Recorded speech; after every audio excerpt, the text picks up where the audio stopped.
And to understand the situation in which many of Africa's mining-producing countries find themselves, I'm joined by Lotte Hoeks, a researcher at the independent institute IPIS, a specialist in the continent's mining sector. Lotte Hoeks, hello and welcome to Business Africa. First of all, an interesting observation: very few African governments seem to be aware of the requirements of the European regulation on 3TG supply. How do you explain it?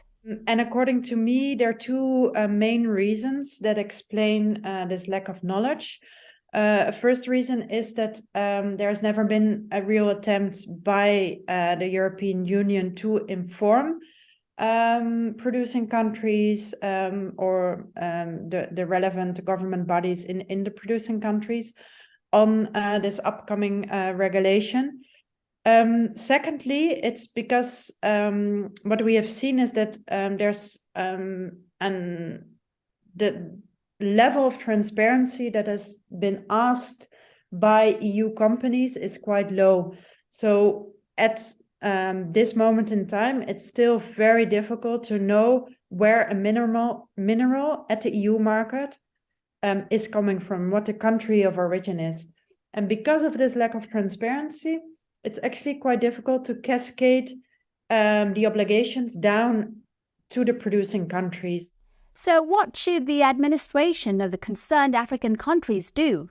Well, I think the good thing of this EU regulation is that it did not reinvent the wheel. It did not come up with its own set of rules. It incorporated an internationally recognized standard, which is the OECD due diligence guidance. Mining administration in 3TG producing countries should respect and implement this OECD due diligence guidance. And in practice, very concretely, this means the respect of human rights at the production, so the exploitation and trade level. Also labor rights, for example, but also very important in this law is the link with conflict. So no involvement of armed groups or government army in the exploitation or the trade of these four minerals. And how can they better target the artisanal and small-scale mining sectors whose production is very difficult to control? Obviously, it's an important sector, giving a very important workforce, very important for the economy in producing countries. So it's not a sector that can be excluded by these new rules. And the OECD due diligence guidance is very clear on that companies should not avoid sourcing, so buying their minerals from either a conflict-affected area, but also not from the artisanal and small-scale sector.